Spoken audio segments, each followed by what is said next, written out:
ಇವತ್ತಿನ power focus ನಲ್ಲಿ ಬಹಳ ಮುಖ್ಯವಾದಂತಹ ವಿಚಾರವನ್ನ ಚರ್ಚೆ ಮಾಡ್ತಾ ಇದ್ದೀವಿ. ನಾಡದೊರೆ ಸಿಎಂ ಸಿದ್ದರಾಮಯ್ಯ ಅವರ ಕುಟುಂಬಕ್ಕೆ ಮತ್ತಷ್ಟು ಸಂಕಷ್ಟಗಳು ಎದುರಾಗ್ತಾ ಇದೆ.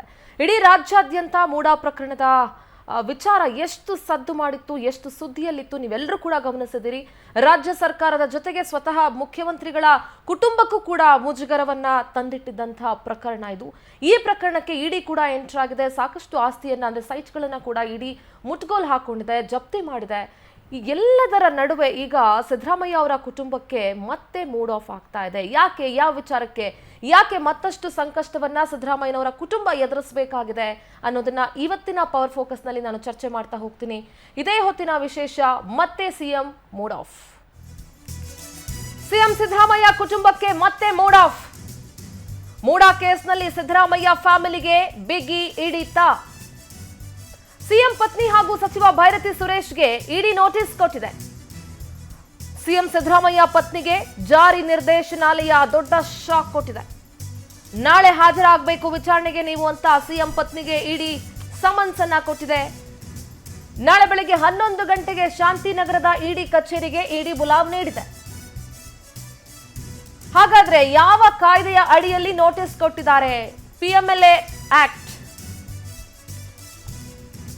ಪಿಎಂಎಲ್ಎ ಕಾಯ್ದೆ ಅಡಿಯಲ್ಲಿ ನೀಡಲಾಗಿರುವಂತಹ ನೋಟಿಸ್ ಇದು. ಏನ್ ಹಂಗಂದ್ರೆ ಅಕ್ರಮ ಹಣ ವರ್ಗಾವಣೆ ಕಾಯ್ದೆ ಅಡಿಯಲ್ಲಿ ನೋಟಿಸ್ ಅನ್ನ ಕೊಟ್ಟಿರೋದು ಸಿದ್ದರಾಮಯ್ಯನವರ ಪತ್ನಿಗೆ. ವಿ ಮುರಳಿ ಕಣ್ಣನ್ರಿಂದ ಸಿಎಂ ಪತ್ನಿ ಅವರಿಗೆ ನೋಟಿಸ್ ಅನ್ನ ಇಶ್ಯೂ ಮಾಡಿರೋದು. ಮೂಡಾ ಪ್ರಕರಣ ರಾಜ್ಯಾದ್ಯಂತ ಸಾಕಷ್ಟು ದೊಡ್ಡ ಮಟ್ಟದಲ್ಲಿ ಸದ್ದು ಮಾಡಿದಂತ ಪ್ರಕರಣ. ಇಡೀ ಕಾಂಗ್ರೆಸ್ ಸರ್ಕಾರವನ್ನೇ ಮುಜುಗರಕ್ಕೀಡು ಮಾಡಿದಂಥ ಪ್ರಕರಣ. ಮುಖ್ಯಮಂತ್ರಿಗಳು ಕೂಡ ಒಪ್ಕೊಂಡಿದ್ದಾರೆ, ಹೌದಪ್ಪ ನೋಟಿಸ್ ಕೊಟ್ಟಿದ್ದಾರೆ.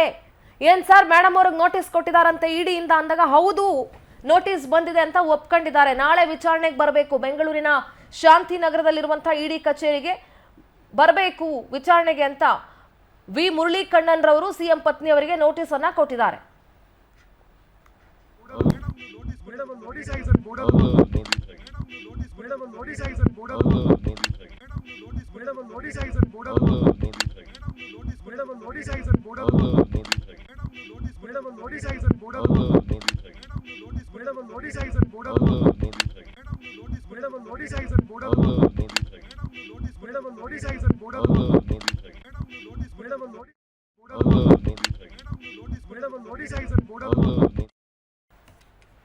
ಇನ್ನು ಕೇವಲ ಸಿಎಂ ಪತ್ನಿಗೆ ಮಾತ್ರ ನೋಟಿಸ್ ಕೊಟ್ಟಿರೋದಲ್ಲ, ನಗರಾಭಿವೃದ್ಧಿ ಸಚಿವ ಭೈರತಿ ಸುರೇಶ್ಗೂ ಕೂಡ ಇಡಿ ನೋಟಿಸ್ ಅನ್ನ ಕೊಟ್ಟಿದೆ. ನಗರಾಭಿವೃದ್ಧಿ ಸಚಿವ ಭೈರತಿ ಸುರೇಶ್ಗೂ ಕೂಡ ಇಡಿ ಸಮನ್ಸ್ ಕೊಟ್ಟಿದೆ. ಸಮಯ ವಿಸ್ತರಿಸಿ ಅಂತ ಮನವಿ ಮಾಡ್ಕೊಂಡಿದ್ದಾರೆ ಇಡಿಗೆ ಸಚಿವ ಭೈರತಿ. ದಯವಿಟ್ಟು ಒಂದ್ ಸ್ವಲ್ಪ ಟೈಮ್ ಕೊಡಿ, ನನ್ನ ಮಗನ ಮದುವೆ ಇದೆ, ಹಾಗಾಗಿ ಫೆಬ್ರವರಿ 6ರಿಂದ 9ರವರೆಗೆ ಮದುವೆ ಕಾರ್ಯ ಇರೋದ್ರಿಂದ ದಯವಿಟ್ಟು ಸ್ವಲ್ಪ ಸಮಯಾವಕಾಶ ಕೊಡಿ ಅಂತ ಹೇಳಿ ಕಳೆದ ಶುಕ್ರವಾರವೇ ಇಡಿಗೆ ಮನವಿ ಮಾಡಿದ್ರು. ಮಗನ ಮದುವೆ ಇದೆ, ವಿಚಾರಣೆ ದಿನಾಂಕವನ್ನ ದಯಮಾಡಿ ಮುಂದೂಡಿ ಅಂತ ಇಡಿಗೆ ಸಚಿವ ಭೈರತಿ ಸುರೇಶ್ ಮನವಿ ಮಾಡ್ಕೊಂಡಿದ್ದಾರೆ. ಆದ್ರೆ ಮುಂದೂಡ್ತಾರೋ ಇಲ್ವೋ ಗೊತ್ತಿಲ್ಲ, ಸಚಿವರಂತೂ ಮನವಿ ಮಾಡ್ಕೊಂಡಿದ್ದಾರೆ. ಸಚಿವ ಭೈರತಿ ಸುರೇಶ್ಗೂ ಕೂಡ ಇಡಿ ನೋಟಿಸ್ ಅನ್ನ ಕೊಡಲಾಗಿತ್ತು. ಮುಖ್ಯಮಂತ್ರಿಗಳ ಪತ್ನಿ ಹಾಗೆ ಸಚಿವ ಭೈರತಿ ಸುರೇಶ್ ಇಬ್ಬರಿಗೂ ಕೂಡ ಒಟ್ಟಿಗೆ ಇಡಿ ನೋಟಿಸ್ ಅನ್ನ ಕೊಟ್ಟಿತ್ತು. ನಾಳೆ ಶಾಂತಿನಗರದ ಇಡಿ ಕಚೇರಿಗೆ ನೀವಿಬ್ರು ಕೂಡ ವಿಚಾರಣೆಗೆ ಬರಬೇಕು ಅಂತ ಹೇಳಿ. ಆದರೆ ಇಬ್ಬರಿಗೂ ಕೂಡ ಸದ್ಯ ಇಡಿ ನೋಟಿಸ್ ಕೊಟ್ಟಿದೆ. ಒಂದ್ ಕಡೆ ಭೈರತಿ ಸುರೇಶ್ ದಯವಿಟ್ಟು ಸಮಯವನ್ನ ಕೊಡಿ, ಸ್ವಲ್ಪ ಕಾಲಾವಕಾಶ ಕೊಡಿ, ಮಗನ ಮದುವೆ ಇದೆ, ಹಾಗಾಗಿ ಸ್ವಲ್ಪ ಸಮಯಾವಕಾಶವನ್ನ ಕೊಡಿ, ದಿನಾಂಕವನ್ನ ಮುಂದೂಡಿ ಅಂತ ಮನವಿ ಮಾಡ್ಕೊಂಡಿದ್ರು ಇಡಿ ಅಧಿಕಾರಿಗಳಿಗೆ. ಮುಖ್ಯಮಂತ್ರಿಗಳ ಪತ್ನಿ ಕೋರ್ಟ್ಗೆ ಕೂಡ ಅರ್ಜಿಯನ್ನ ಸಲ್ಲಿಸಿದ್ರು ಇಡಿ ನೋಟಿಸ್ ಅನ್ನ ಪ್ರಶ್ನಿಸಿ. ಅದು ಕೂಡ ವಿಚಾರಣೆ ಈಗ ನಡೀತಾ ಇದೆ. ಸಮಯ ವಿಸ್ತರಿಸುವಂತೆ ಕೋರಿ ಇಡಿಗೆ ಭೈರತಿ ಮನವಿ ಮಾಡಿಕೊಂಡಿದ್ರು. ಇಬ್ಬರಿಗೂ ಕೂಡ ಇಡಿಯಿಂದ ನೋಟಿಸ್ ಅನ್ನ ಕೊಡಲಾಗಿತ್ತು. ಅಕ್ರಮ ಹಣ ವರ್ಗಾವಣೆ ಕಾಯ್ದೆ ಅಡಿ ಇಡಿ ನೋಟಿಸ್ ಅನ್ನ ಕೊಟ್ಟಿತ್ತು. ಹೀಗಾಗಿ ವಿಚಾರಣೆಗೆ ಬರಬೇಕು ಅಂತ ಇಬ್ರು ಕೂಡ ಕೋರ್ಟ್ಗೆ ಅರ್ಜಿಯನ್ನ ಕೂಡ ಹಾಕೊಂಡಿದ್ರು. ಇಡಿ ನೋಟಿಸ್ ಅನ್ನ ಪ್ರಶ್ನಿಸಿ ಅದರ ವಿಚಾರಣೆ ಕೂಡ ಈಗ ಧಾರವಾಡ ಬೆಂಚ್ ನಲ್ಲಿ ನಡೀತು. ಸಿಎಂ ಪತ್ನಿ ಪಾರ್ವತಿಗೆ ತಾತ್ಕಾಲಿಕ ರಿಲೀಫ್ ಅನ್ನುವಂತ ಅಪ್ಡೇಟ್ ಲಭ್ಯ ಆಗ್ತಾ ಇದೆ. ಮುಖ್ಯಮಂತ್ರಿಗಳ ಪತ್ನಿ ಪಾರ್ವತಿ ಅವರಿಗೆ ತಾತ್ಕಾಲಿಕ ರಿಲೀಫ್. ನಾಳೆ ವಿಚಾರಣೆಗೆ ಹಾಜರಾಗಬೇಕಾಗಿತ್ತು ಅವರು, ಆದ್ರೆ ಅವರಿಗೆ ತಾತ್ಕಾಲಿಕ ರಿಲೀಫ್ ಸಿಕ್ಕಿದೆ. ಇಡಿ ಸಮನ್ಸ್ಗೆ ತಡೆ ಕೊಟ್ಟಿದೆ ಧಾರವಾಡ ಹೈಕೋರ್ಟ್. ಇನ್ನು ಸಚಿವ ಭೈರತಿ ಸುರೇಶ್ಗೂ ಕೂಡ ಬಿಗ್ ರಿಲೀಫ್ ಕೊಟ್ಟಿದೆ ಕೋರ್ಟ್.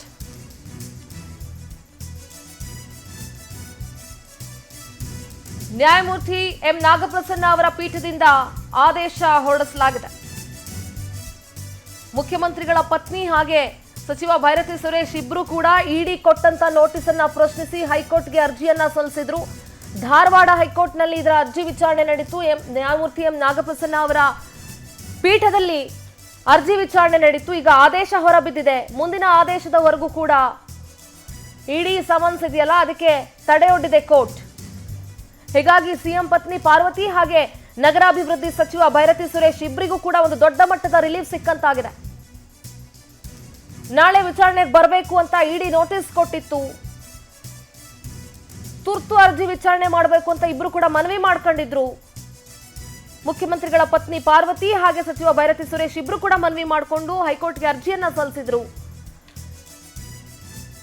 ಅರ್ಜಿ ವಿಚಾರಣೆ ನಡೆಸಿರುವಂತಹ ಕೋರ್ಟು ನ್ಯಾಯಮೂರ್ತಿ ಎಂ ನಾಗಪ್ರಸನ್ನ ಅವರಿದ್ದಂಥ ಪೀಠ ಸದ್ಯ ದೊಡ್ಡ ರಿಲೀಫ್ ಅನ್ನ ಕೊಟ್ಟಿದೆ. ಇಡಿ ಏನ್ ಸಮನ್ಸ್ ಅನ್ನ ಕೊಟ್ಟಿತ್ತಲ್ಲ, ಮುಂದಿನ ಆದೇಶದವರೆಗೂ ಕೂಡ ಅದನ್ನ ತಡೆ ಹಿಡಿಯಲಾಗಿದೆ. ಮುಂದಿನ ಆದೇಶದವರೆಗೂ ಕೂಡ ರಿಲೀಫ್ ಕೊಟ್ಟಿದೆ ಕೋರ್ಟು. ನಾಳೆ ವಿಚಾರಣೆಗೆ ಹಾಜರಾಗಬೇಕು ಅಂತ ಇಡಿ ನೋಟಿಸ್ ಕೊಟ್ಟಿತ್ತು. ಎಲ್ಲೊಂದ್ ಕಡೆ ಒಂದಷ್ಟು ಸಂಕಷ್ಟ ಎದುರಾಗಬಹುದು. ಇಡಿ ನೋಟಿಸ್ ಕೊಟ್ಟ ಮೇಲೆ ವಿಚಾರಣೆ ಎದುರಿಸಲೇಬೇಕಾಗತ್ತೆ, ಏನಾಗುತ್ತೋ ಎತ್ತಾಗುತ್ತೋ ಅನ್ನುವಂತಹ ಆತಂಕ ಮುಖ್ಯಮಂತ್ರಿಗಳ ಕುಟುಂಬದಲ್ಲೂ ಕೂಡ ಮನೆ ಮಾಡಿತ್ತು. ಇನ್ನು ಭೈರತಿ ಸುರೇಶ್ ಒಂದ್ ಕಡೆ ಮಗನ ಮದುವೆ ಓಡಾಟದಲ್ಲಿದ್ದಾರೆ. ಈ ಸಂದರ್ಭದಲ್ಲಿ ಕಷ್ಟ ಆಗಬಹುದು ವಿಚಾರಣೆಗೆ ಹಾಜರಾಗ್ಲಿಕ್ಕೆ. ದಯವಿಟ್ಟು ಆ ದಿನಾಂಕವನ್ನ ಮುಂದೂಡಿ ಅಂತ ಮನವಿ ಮಾಡಿಕೊಂಡಿದ್ರು. ಜೊತೆಗೆ ಹೈಕೋರ್ಟ್ಗೆ ಇಡಿ ನೋಟಿಸ್ ಅನ್ನ ಪ್ರಶ್ನಿಸಿ ಅರ್ಜಿಯನ್ನ ಕೂಡ ಹಾಕಿದ್ರು. ಹಾಗಾಗಿ ಇವತ್ತು ಕೋರ್ಟ್ ವಿಚಾರಣೆಯನ್ನ ನಡೆಸಿ ಒಂದು ದೊಡ್ಡ ಮಟ್ಟದ ರಿಲೀಫ್ ಅನ್ನ ಕೊಟ್ಟಿದೆ ಇಬ್ರಿಗೂ ಸದ್ಯಕ್ಕೆ ಅಂತ ಹೇಳಬಹುದು. ಸಿಎಂ ಪತ್ನಿ ಹಾಗೆ ಸಚಿವ ಭೈರತಿ ಇಬ್ರು ಕೂಡ ರಿಟ್ ಅರ್ಜಿಯನ್ನ ಸಲ್ಲಿಸಿದ್ರು. ವಿಚಾರಣೆ ಕೂಡ ಆರಂಭ ಆಗಿದೆ. ಮುಂದಿನ ಆದೇಶದವರೆಗೂ ಕೂಡ ಬಿಗ್ ರಿಲೀಫ್ ಸಿಕ್ಕಂತಾಗಿದೆ ಮುಖ್ಯಮಂತ್ರಿಗಳ ಪತ್ನಿ ಹಾಗೆ ಸಚಿವ ಭೈರತಿ ಸುರೇಶ್ಗೆ. ನಮ್ಮ ಪ್ರತಿನಿಧಿ ರಾಘವೇಂದ್ರ ದೂರವಾಣಿ ಸಂಪರ್ಕದಲ್ಲಿ ಜಾಯ್ನ್ ಆಗ್ತಾ ಇದ್ದಾರೆ. ರಾಘವೇಂದ್ರ, ಈ ಇಡಿ ನೋಟಿಸ್ ಕೊಟ್ಟಿತ್ತಲ್ಲ, ಸಿಎಂ ಪತ್ನಿ ಹಾಗೆ ಭೈರತಿ ಸಲ್ಲಿಸಿದಂತಹ ಅಂದ್ರೆ ಭೈರತಿ ಸುರೇಶ್ಗೆ ಇಬ್ರು ಸಲ್ಲಿಸಿದಂತಹ ಅರ್ಜಿ ವಿಚಾರಣೆ ಕೂಡ ಆಗಿದೆ. ಈಗ ಆದೇಶ, ಮುಂದಿನ ಆದೇಶದವರೆಗೂ ಕೂಡ ಇಬ್ರಿಗೂ ಬಿಗ್ ರಿಲೀಫ್ ಕೂಡ ಸಿಕ್ಕಿದೆ. ಸತ್ಯದ ಮಾಹಿತಿ ರಾಘವೇಂದ್ರ. ಖಂಡಿತವಾಗೂ ಸಿಂಧೂರ, ಏನಂದ್ರೆ ಈಗ ಸಿಎಂ ಕುಟುಂಬಕ್ಕೆ ಒಂಥರ ಬಿಗ್ ರಿಲೀಫ್ ಸಿಕ್ತಾ ಇರ್ತಕ್ಕಂಥ. ಯಾಕಂದ್ರೆ ಇಡಿ ಅವರು ವಿಚಾರಣೆಗೆ ಹಾಜರಾಗಬೇಕು ಖುದ್ದಾಗಿ ಅಂತ ಹೇಳ್ಬಿಟ್ಟು ಕಳೆದ ಗುರುವಾರನೇ ಸಿಎಂ ಪತ್ನಿ ಪಾರ್ವತಿ ಅವರಿಗೆ ಮತ್ತೆ ಸಚಿವರಾಗಿರ್ತಕ್ಕಂಥ ಭೈರತಿ ಸುರೇಶ್ಗೆ ನೋಟಿಸ್ ಅನ್ನು ಇಶ್ಯೂ ಮಾಡಿದ್ರು. ಭೈರತಿ ಸುರೇಶ್ ಅವರು ಇವತ್ತು ವಿಚಾರಣೆ ಆಗಬೇಕಾಯ್ತು. ಸಿಎಂ ಪತ್ನಿಯವರು ಸಹ ವಿಚಾರಣೆಗೆ ಹಾಜರಾಗುವಂತೆ ಸೂಚನೆಯನ್ನು ನೀಡಿದ್ರು. ಆದ್ರೆ ಇದನ್ನ ಪ್ರಶ್ನಿಸಿ ಹೈಕೋರ್ಟ್ ಮೆಟ್ಟಿಲನ್ನ ಏರಿದ್ರು. ವಿಚಾರಣೆಗೆ ಬ್ರೇಕ್ ಕೊಡ್ಬೇಕಂತ ಹೇಳ್ಬಿಟ್ಟು ಅವರು ಮನವಿಯನ್ನ ಮಾಡಿದ್ರು. ಸುದೀರ್ಘವಾಗಿರ್ತಕ್ಕಂಥ ವಿಚಾರಣೆ ನಡೆಸಿದಂತಹ ನಾಗಪ್ರಸನ್ನ ಪೀಠ ಇದೀಗ ಒಂದು ಮುಂದಿನ ಏನು ಹಿಯರಿಂಗ್ ವರೆಗೂ ಸಹ ತಾತ್ಕಾಲಿಕವಾಗಿರ್ತಕ್ಕಂಥ ರಿಲೀಫ್ ಅನ್ನ ಇದೀಗ ಸಿಎಂ ಪತ್ನಿ ಹಾಗೆ ಸಚಿವ ಭೈರತಿ ಸುರೇಶ್ಗೆ ನೀಡಿರ್ತಕ್ಕಂಥದ್ದು. ಇಲ್ಲಿ ಪ್ರಮುಖವಾಗಿ ಏನು ಮೂಡ ವಿಚಾರಕ್ಕೆ ಸಂಬಂಧಪಟ್ಟಂತೆ ಅಕ್ರಮ ಸೈಟುಗಳ ವಿಚಾರಕ್ಕೆ ಸಂಬಂಧಪಟ್ಟಂತೆ ಮೂಡ ಇಲಾಖೆ ಮೇಲೆ ರೈಡ್ ಅನ್ನ ಮಾಡಿತ್ತು ಇಡಿ. ಅಲ್ಲಿ ಸಿಕ್ಕಂತಹ ದಾಖಲೆಯ ಮೇರೆಗೆ ಇವರಿಬ್ಬರಿಗೂ ಸಹ ನೋಟಿಸ್ ಅನ್ನು ಇಶ್ಯೂ ಮಾಡಿತ್ತು. ಜೊತೆಗೆ ಕೆಲವೊಂದಿಷ್ಟು ಅಕ್ರಮ ಹಣ ವರ್ಗಾವಣೆ, ಯಾಕಂದ್ರೆ ಇಡಿ ಯಾವತ್ತು ಎಂಟ್ರಿ ಆಗುತ್ತಿದೆ ಅಲ್ಲಿ ಹಣದ ವಹಿವಾಟು ಆಗಿದ್ರೆ ಮಾತ್ರ ಇಡಿ ಎಂಟ್ರಿ ಆಗುತ್ತೆ. ಹೀಗಾಗಿ ಕೆಲವೊಂದಿಷ್ಟು ಹಣದ ಟ್ರಾನ್ಸಾಕ್ಷನ್ ಏನಿತ್ತು ಆ ಟ್ರಾನ್ಸಾಕ್ಷನ್ ವಿಚಾರಕ್ಕೂ ಸಮೇತನೂ ಸಹ ಅವರಿಂದ ಒಂದು ಸ್ಪಷ್ಟನೆಯನ್ನ ಕೇಳಬೇಕಾಯ್ತು. ಈ ವಿಚಾರವಾಗಿ ಒಂದು ಇದೀಗ ವಿಚಾರಣೆ ನಡೆಸುವಂತಹ ಹೈಕೋರ್ಟ್ ಈಗ ತಾತ್ಕಾಲಿಕವಾಗಿರ್ತಕ್ಕಂಥ ಒಂದು ರಿಲೀಫ್ ಅನ್ನ ಕೊಟ್ಟಿರ್ತಕ್ಕಂಥದ್ದು. ಇಂದಿರಾ, ಥ್ಯಾಂಕ್ ಯು ನಿಮ್ಮೆಲ್ಲ ಮಾಹಿತಿಗಾಗಿ. ಒಟ್ಟಾರೆಯಾಗಿ ನೋಡಿ, ಇಡಿ ಎಂಟ್ರಿ ಕೊಡಬೇಕು ಅಂತಂದ್ರೆ ಅಲ್ಲಿ ಏನಾದ್ರೂ ಒಂದು ಹಣದ ವಹಿವಾಟು ನಡೆದಿರಬೇಕು. ಹಾಗಾಗಿ ಅಕ್ರಮ ಹಣ ವರ್ಗಾವಣೆ ಕಾಯ್ದೆ ಅಡಿಯಲ್ಲಿ ಇಬ್ರಿಗೂ ಕೂಡ ನೋಟಿಸ್ ಕೊಟ್ಟಿದ್ದು ಸಿಎಂ ಪತ್ನಿ ಹಾಗೆ ಸಚಿವ ಭೈರತಿ ಸುರೇಶ್ಗೆ. ಈಗ ಅವರಿಬ್ರು ಕೂಡ ಕೋರ್ಟ್ಗೂ ಅರ್ಜಿಯನ್ನ ಸಲ್ಲಿಸಿದ್ರು. ಅರ್ಜಿ ವಿಚಾರಣೆ ಆರಂಭ ಆಗಿ ಸದ್ಯ ನೆಕ್ಸ್ಟ್ ಹಿಯರಿಂಗ್ ವರೆಗೂ ಅಂದ್ರೆ ಮುಂದಿನ ಆದೇಶದವರೆಗೂ ಕೂಡ ತಾತ್ಕಾಲಿಕ ತಡೆಯನ್ನ ನೀಡಲಾಗಿದೆ ಆ ಇಡಿ ಕೊಟ್ಟಂತ ನೋಟಿಸ್ಗೆ. ಸದ್ಯಕ್ಕೆ ಅವರಿಬ್ರು ಕೂಡ ವಿಚಾರಣೆಗೆ ಹೋಗುವ ಅವಶ್ಯಕತೆ ಇರೋದಿಲ್ಲ. ಬಟ್ ನೆಕ್ಸ್ಟ್ ಕೋರ್ಟ್ ಏನಾದ್ರೂ ವಿಚಾರಣೆಗೆ ಹೋಗಬೇಕು ಅಂತ ಆದೇಶವನ್ನ ಹೊರಡಿಸಿದ್ರೆ ಮುಂದಿನ ಆದೇಶದವರೆಗೂ ಅಥವಾ ಮುಂದಿನ ಹಿಯರಿಂಗ್ ವರೆಗೂ ಕೂಡ ಅವರು ವಿಚಾರಣೆಗೆ ಹೋಗೋ ಆಗಿರೋದಿಲ್ಲ. ಬಟ್ ನೆಕ್ಸ್ಟ್ ಹಿಯರಿಂಗ್ ಅಲ್ಲಿ ಏನಾಗುತ್ತೆ ಅನ್ನೋದು ಕೂಡ ಇಲ್ಲಿ ಪ್ರಮುಖ ಪಾತ್ರವನ್ನ ವಹಿಸುತ್ತೆ. ಕುತೂಹಲನೂ ಇರುತ್ತೆ. ಸದ್ಯ ಈ ವಿಚಾರವಾಗಿ ಇವತ್ತು ಚರ್ಚೆಯನ್ನ ಮುಂದುವರಿಸ್ತಾ ಹೋಗ್ತೀನಿ. ನಮ್ಮ ಜೊತೆಗೆ ಬಿಜೆಪಿ ವಕ್ತಾರರಾಗಿರುವಂತಹ ಚಂದ್ರಶೇಖರ್ ಅವರಿದ್ದಾರೆ. ಚಂದ್ರಶೇಖರ್ ಜಿ ನಮಸ್ತೆ, ಕಾರ್ಯಕ್ರಮಕ್ಕೆ ಸ್ವಾಗತ ನಿಮಗೆ. ನಮಸ್ಕಾರ. ನಮಸ್ತೆ. ನೀವು ಯಾವಾಗ್ಲೂ ಹೇಳ್ತಾ ಇದ್ರಿ ರಾಜ್ಯದಲ್ಲಿ ಬೇಕಾದಷ್ಟು ಸಮಸ್ಯೆಗಳಿದಾವೆ, ನೀವು ಬರೀ ನಮ್ಮ ಬಿಜೆಪಿ ಅವ್ರದ್ದು ಯಾವ್ದಾದ್ರು ಒಂದು ಟಾಪಿಕ್ ಇಟ್ಕೊಂಡು ಮಾತಾಡ್ತೀರಿ, ಎಷ್ಟೋ ಸಮಸ್ಯೆ ಇದೆ, ಯಾಕೆ ಇವತ್ತು ನೀವು ಬೇರೆ ಪ್ರಶ್ನೆ ಮಾಡೋದಿಲ್ಲ ಅಂತ ಪ್ರಶ್ನೆ ಮಾಡ್ತಾ ಇದ್ರಿ. ಇವತ್ತು ಬಹುಶಃ ನಿಮ್ಮ ನೆಚ್ಚಿನ ಟಾಪಿಕ್ ಇದು ಅಂತ ಅಂದ್ಕೊಳ್ತೀನಿ ನಾನು. ಅದಕ್ಕೆ ಬಹಳ ಖುಷಿಯಾಗಿ ಕಾಣಿಸ್ತಾ ಇದ್ದೀರಿ. ಇವತ್ತಿನ ಟಾಪಿಕ್ ಏನು ಅಂತ ನಿಮಗೆ ಗೊತ್ತಿದೆ ಆಲ್ರೆಡಿ. ಈ ಮೂಡ ವಿಚಾರದಲ್ಲಿ ಮುಖ್ಯಮಂತ್ರಿಗಳ ಪತ್ನಿ ಹಾಗೆ ಸಚಿವ ಭೈರತಿ ಸುರೇಶ್ ಇಬ್ರಿಗೂ ಕೂಡ ಇಡಿ ನೋಟಿಸ್ ಅನ್ನ ಕೊಟ್ಟಿತ್ತು. ಆದ್ರೆ ಕೋರ್ಟ್ ಅವರಿಬ್ರಿಗೂ ರಿಲೀಫ್ ಕೊಟ್ಟಿದೆ ಅನ್ನುವಂತ ಅಪ್ಡೇಟ್ ಸದ್ಯ ತಾನೇ ಸಿಕ್ಕಿದೆ. ನಿಮ್ಮ ಮೊದಲ ಪ್ರತಿಕ್ರಿಯೆ ಇದಕ್ಕೆ? ಅಲ್ಲ, ರಿಲೀಫ್ ಅಂತಲ್ಲ, ರಿಲೀಫ್ ಬಿಡಿ, ಅದು ಟೆಂಪರರಿ, ತಾತ್ಕಾಲಿಕ. That's what I told. 100% ತಾತ್ಕಾಲಿಕ. ಆದ್ರೆ ಯಾವ ಲೋಕಾಯುಕ್ತವನ್ನ ಸಿಎಂ ಅವರು ದುರುಪಯೋಗ ಪಡಿಸ್ಕೊಂಡು ಸಿಎಂ ಅವ್ರಿಗೆ ನಿಜವಾಗ್ಲೂ ನೈತಿಕತೆ ಇದ್ದಿದ್ರೆ ಅವರ ಅಂಡರ್ ಇರ್ತಕ್ಕಂಥ ಪೊಲೀಸ್ ಅವ್ರ ಹತ್ರ ಎನ್ಕ್ವೈರಿಗೆ ಹೋದಾಗ್ಲೇನೆ ಅವ್ರು ರಾಜೀನಾಮೆ ಕೊಡಬೇಕಿತ್ತು. ಸ್ವಲ್ಪ ನೈತಿಕತೆ ಇದ್ದಿದ್ರೆ ಯಾರು ನಾನು 60 ದಶಕದ ರಾಜಕಾರಣ ಸ್ವಚ್ಛ ರಾಜಕಾರಣಿ ಅಂತ ಹೇಳ್ತಕ್ಕಂಥ ಸಿದ್ದರಾಮಯ್ಯನವರು ಅವರ ಕೈಗೆಳ್ತಿರ್ತಕ್ಕಂಥ ಪೊಲೀಸರ ಕೈಗೆ ಎನ್ಕ್ವೈರಿಗೆ ಹೋದ್ರಲ್ಲ, ಆವತ್ತನೇ ರಾಜೀನಾಮೆ ಕೊಟ್ಬಿಟ್ಟು ಬರ್ಬೇಕಾಯ್ತು ಆಚೆ ಕಡೆಗೆ. ಯಾವ ಮಾತಾಡ್ತೀರಿ ಇವತ್ತು ನೋಡಿ, ಮೂಡ ವಿಚಾರದಲ್ಲಿ ನಗ್ನವಾಗಿ ಸಿಗಾಕೊಂಡಿದ್ದಾರೆ ಸಿದ್ದರಾಮಯ್ಯನವರು. ನಾನು ಹೇಳ್ತಿರೋ ಮಾತಲ್ಲ, ಇದು ಜಸ್ಟ್ ಕಾಪಿಗಳು. ಯಾರ್ದು?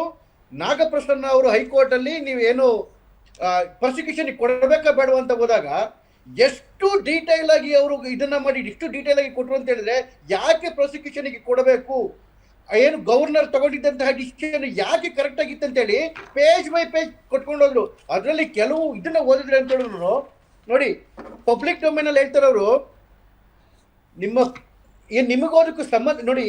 ಯಾಕೆ ಸಿದ್ದರಾಮಯ್ಯವ್ರು ಅವರೇ ಸಿಗಾಕೊಂಡ್ರೆ ಗುಂಡಿಲ್ ಬಿದ್ರು ಅಂತ ಹೇಳಿದ್ರೆ, ಫಸ್ಟ್ ಸಿದ್ದರಾಮಯ್ಯ ಮೂಡ ವಿಚಾರದಲ್ಲಿ ಏನು ಹೇಳಿದ್ರು, ನನ್ನ ಹೆಂಡತಿಗೂ ಇದಕ್ಕೂ ಸಂಬಂಧನೇ ಇಲ್ಲ, ಅವ್ರು ಯಾವತ್ತು ಯಾರಿಗೂ ಲೆಟರ್ ಬರ್ದೇ ಇಲ್ಲ ಅಂತ ಹೇಳಿದ್ರು.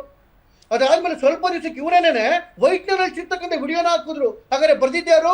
ಇವ್ರ ಪತ್ತಿನೇ ಬರ್ದಿದ್ರಂತೆ, ಬರ್ದಿಲ್ಲ ಅಂತ ಹೇಳಿದವರು ಇವರೇನೇನೆ. ಅದಾದ್ಮೇಲೆ ನನಗೆ ಈ ಸೈಟಿನ ವಿಚಾರಕ್ಕೂ ನನಗೂ ಸಂಬಂಧವೇ ಇಲ್ಲ ಅಂತ ಹೇಳಿದ್ರು. ಸಂಬಂಧವೇ ಇಲ್ಲ ಅಂದ್ರೆ ಮತ್ತೆ ಇನ್ನೊಂದ್ಸರಿ ಹೇಳ್ತಾರೆ 62 ಕೋಟಿ ಕೊಟ್ಬಿಡಿ, ನಾವು ಸೈಟ್ ಕೊಟ್ಬಿಡ್ತೀವಿ ಅಂತ ಹೇಳಿ. ಸ್ವಲ್ಪನಾದ್ರೂ ನೈತಿಕತೆ ವಿಚಾರನ ಇದು? ಇವತ್ತು ಏನಕ್ಕೆ ಹೈಕೋರ್ಟ್ ಅವತ್ತು ನಾಗಪ್ರಸನ್ನ ಅವರು ಇಂಚ್ ಬೈ ಇಂಚ್ ಹೇಳ್ಕೊಂಡೋದ್ರು ಅಂತ ಹೇಳಿದ್ರೆ, ಪ್ರತಿ ಸ್ಥಾನದಲ್ಲೂ ಕೂಡ ಪ್ರತಿ ಒಳಗಡೆನೂ ಇವರ ಧರ್ಮಪತ್ನಿಯೇ ತಪ್ಪಿತಸ್ಥರಾದ್ರಿಂದ ನೇರವಾದ ಆರೋಪ ಸಿದ್ದರಾಮಯ್ಯವ್ರ ಮೇಲಿದೆ. ಎಷ್ಟು ಚೆನ್ನಾಗಿ ನಾಗಪ್ರಸನ್ನ ಅವರು ಹೇಳಿದ್ರು ಅಂತ ಹೇಳಿದ್ರೆ, ಈ ಜಾಗದಲ್ಲಿ ಸಿದ್ದರಾಮಯ್ಯವ್ರು ಇಲ್ದಿದ್ರೆ, ಅಂದ್ರೆ ಯಾರು ಪವರ್ ಇವ್ರು ಇಲ್ದಿದ್ರೆ ಇದು ಆಗ್ಲಿಕ್ಕೆ ಸಾಧ್ಯನೇ ಇರಲಿಲ್ಲ. ಒಬ್ಬ ಕಾಮನ್ ಮ್ಯಾನ್ ಈ ಜಾಗದಲ್ಲಿ ಇದ್ದಿದ್ರೆ ಅವರ ಒತ್ತರಿಕೆ ಬಿಟ್ಕೊಂತ ಇರಲಿಲ್ಲ ಯಾವ ಅಥಾರಿಟಿಗಳು. ಜೊತೆಗೆ ಯಾವಾಗ ಇದಕ್ಕೆ ಸೈಟ್ ಕೊಡಬೇಕು ಅಂತಾಯ್ತು, ಅದ್ರೊಳಗಡೆಗೆ ಅವ್ರ ಮಗನೇ ಸಿಗ್ನೇಟರಿ, ಅವ್ರ ಮಗನೇ ಕೂತಿದ್ರು ಆ ಮೀಟಿಂಗ್ ಒಳಗಡೆಗೆ. ಹಾಗಾಗಿ ಎಲ್ಲ ಸಂತಗಳಲ್ಲಿ ಹೇಳ್ತಾ ಇದೆ, ಸಿದ್ದರಾಮಯ್ಯನವರು ತಮ್ಮ ಪವರ್ ಅನ್ನ ಬಳಸಿ, ತಮ್ಮ ಇನ್ಫ್ಲೂಯೆನ್ಸ್ ಅನ್ನ ಬಳಸಿ ತಮ್ಮ ಪತ್ನಿಗೆ ಕೊಟ್ಟಿದ್ದಾರೆ. ಮತ್ತೆ ಆಗಿರ್ತಕ್ಕಂಥ ಅಷ್ಟು ಇದರೊಳಗಡೆಗೆ ನೇರ ಭಾಗಿದಾರ, ನೇರ ಹೊಣೆಗಾರ, ನೇರವೆಲ್ಲವರೂ ಸಿದ್ದರಾಮಯ್ಯವರಾಗಿದ್ದಾರೆ, ಮತ್ತೆ ಅವರ ಧರ್ಮಪತ್ನಿಯವರಾಗಿದ್ದಾರೆ. ಹೀಗಾಗಿ ಒಂದ್ ದಿವಸ 2 ದಿವಸ ತಾತ್ಕಾಲಿಕವಾಗಿ ರಿಲೀಫ್ ಕೊಟ್ಟೇ ಕೊಡುತ್ತೆ.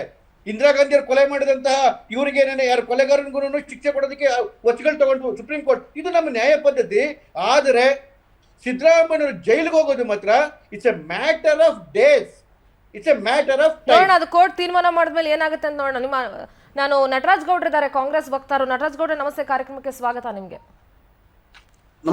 ನಮಸ್ತೆ. ನಿಮ್ಮ ಹತ್ರ ಕೂಡ ನಾನು ಒಂದು ಪ್ರತಿಕ್ರಿಯೆನ ತೆಗೆದುಕೊಂಡು ಬಿಡ್ತೀನಿ, ಆಮೇಲೆ ಬ್ರೇಕ್ ತಗೊಳ್ತೀನಿ. ಸದ್ಯ ಇವತ್ತು ನೋಟಿಸ್ ಕೊಟ್ಟಿದ್ರು ವಿಚಾರಣೆಗೆ ಬರಬೇಕು ಅಂತ ಮುಖ್ಯಮಂತ್ರಿಗಳ ಪತ್ನಿ ಹಾಗೆ ಬೈರತಿ ಸುರೇಶ್ಗೆ ಇಡಿ ವತಿಯಿಂದ ಸಮನ್ಸ್ ಜಾರಿಯಾಗಿತ್ತು. ಎಲ್ಲೋ ಒಂದ್ ಕಡೆ ಮುಖ್ಯಮಂತ್ರಿಗಳ ಕುಟುಂಬಕ್ಕೆ ಮತ್ತೆ ಸಂಕಷ್ಟ ಎದುರಾಗುವಂತೆ ಕಾಣಿಸ್ತಾ ಇದೆ. ಐ ಡೋಂಟ್ ನೋ ಏನಾಗುತ್ತೆ ಏನೋ ಅಂತ, ಬಟ್ ಕೋರ್ಟಲ್ಲಿ ತಾತ್ಕಾಲಿಕ ರಿಲೀಫ್ ಕೂಡ ಸಿಕ್ಕಿದೆ. ಮುಂದಿನ ಹಂತದಲ್ಲಿ ಬೇರೆ ಬೇರೆ ವಿಚಾರಗಳನ್ನ ನಾನು ನಿಮ್ಮಿಬ್ಬರ ಹತ್ರ ಕೂಡ ಚರ್ಚೆ ಮಾಡ್ತೀನಿ. ಏನ್ ಹೇಳ್ತೀರಿ ನಟರಾಜ್ ಗೌಡ್ರ ಇದಕ್ಕೆ? ನಟರಾಜ್ ನಮಸ್ತೆ, ಕೇಳಿಸ್ತಿದ್ಯಾ? ಇಲ್ಲ, ಹೇಳಿತ್ತು ನಮ್ಗೆ ನೋಟಿಸ್ ಕೊಡ್ತಾರೆ, ಒಂದು ತನಿಖೆಯನ್ನು ಮಾಡ್ತಾರೆ, ಇದೆಲ್ಲ ಒಂದು ಜನರಲ್ ಪ್ರೊಸೀಜರ್ ಮಾಡ್ಲಿ, ಅದ್ರೊಳಗೇನು ನಮ್ಗೇನು ಅಭ್ಯಂತರ ಬಂದ್ ನೋಡಿ. ಇಡಿನೇ ಇದಕ್ಕೆ ಎಂಟರ್ ಆಗಿದೆ ಅಂದ್ರೆ ನೋಟಿಸ್ ತನಿಖೆ ಮಾಡಲ್ಲ ಅಂತ ನಾವೇನು ಎಕ್ಸ್ಪೆಕ್ಟ್ ಮಾಡಿಲ್ಲ. ತನಿಖೆ ಮಾಡ್ಲಿ, ನೋಟಿಸ್ ಕೊಡ್ಲಿ, ಯಾವ ರೀತಿಯಾಗಿ ಬಿಜೆಪಿ ತಿಪ್ಪರ್ಲ ಹಾಕ್ಲಿ, ಕೆಳಗೆ ಬೀಳಲಿ, ಕೆಳಗೆ ಮೇಲಿಂದ ಆರ್ಲಿ, ಏನಾದ್ರು ಮಾಡಿ ಸಿದ್ದರಾಮಯ್ಯನವರ ಪಾತ್ರ ನೇರವಾಗಿದೆ.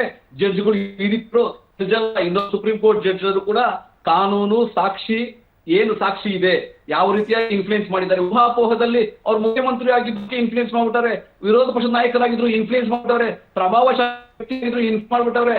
ಅದು ಏನ್ ಬೇಕಾದ್ರೂ ಹೇಳಿ, ಸಾಕ್ಷಿ ಏನಿದೆ? ಯಾರಿಗಾದ್ರು ಫೋನ್ ಮಾಡಿದ್ರಾ, ಯಾರಿಗಾದ್ರು ಪತ್ರ ಬರ್ದಿದ್ರಾ, ಯಾರಿಗಾದ್ರು ಸೈನ್ ಮಾಡಿದ್ರಾ, ಯಾರಿಗಾದ್ರು ಚೆಕ್ ದುಡ್ಡು ಕೊಟ್ಟಿದ್ರಾ, ಇಲ್ಲ ಯಾರ್ದವ್ರ ಚೆಕ್ ಅಲ್ಲಿ ದುಡ್ಡು ಇಸ್ಕೊಂಡಿದ್ರಾ, RTGS ಮಾಡಿಸ್ಕೊಂಡಿದ್ರಾ, ಲಂಚ ಕ್ಯಾಶ್ ಅಲ್ಲಿ ಇಸ್ಕೊಂಡಿದ್ರಾ? ಇವೆಲ್ಲ ದಾಖಲಾತಿ ಬೇಕು. ದಾಖಲಾತಿ ಇಲ್ದಲ್ಲಿ ಯಾರೇನ್ ಬೇಕಾದ್ರು ಊಹೆ ಮಾಡ್ಬೋದು, ಯಾರೇನ್ ಬೇಕಾದ್ರು ಕಲ್ಪನೆ ಮಾಡ್ಬೋದು, ಯಾರಿಗ್ ಬೇಕಾದ್ರು ಆ ತರ ಮಾಹಿತಿಯನ್ನು ಕೊಡ್ಬೋದು. ನಾವ್ ಇದ್ರೊಳಗೆ ಯಾವ ಅತಿಶಯೋಕ್ತಿ ಕಾಣ್ತಾ ಇಲ್ಲ. ಬಿಜೆಪಿ, RSS ಮತ್ತೆ JDS ನ ಷಡ್ಯಂತ್ರ ಇದೆಯಲ್ಲ, ಈ ಷಡ್ಯಂತ್ರದಿಂದ ಯಾವ ರೀತಿಯ ಪ್ರಭಾವನೂ ಆಗೋದಿಲ್ಲ.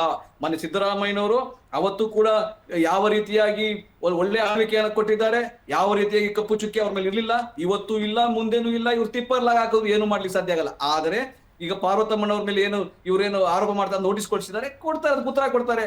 ಅವ್ರಿಗೆ ಬಳುವಳಿಯಾಗಿ ಕುಟುಂಬದಿಂದ ಬಂದಿರ್ತಕ್ಕಂಥ ಬಳುವಳಿ ಅದು. ಚಂದ್ರಶೇಖರ್ ಅವರೇ ಮಾತಾಡ್ತೀನಿ, ಅವ್ರದ್ದು ಮುಗಿಸಿದ್ಮೇಲೆ ಒಂದು ಬ್ರೇಕ್ ತಗೊಂಡು ಮಾತಾಡ್ತೀನಿ ನಾನು. ಅಂತ ತಗೊಂಡಿದ್ದಾರೆ.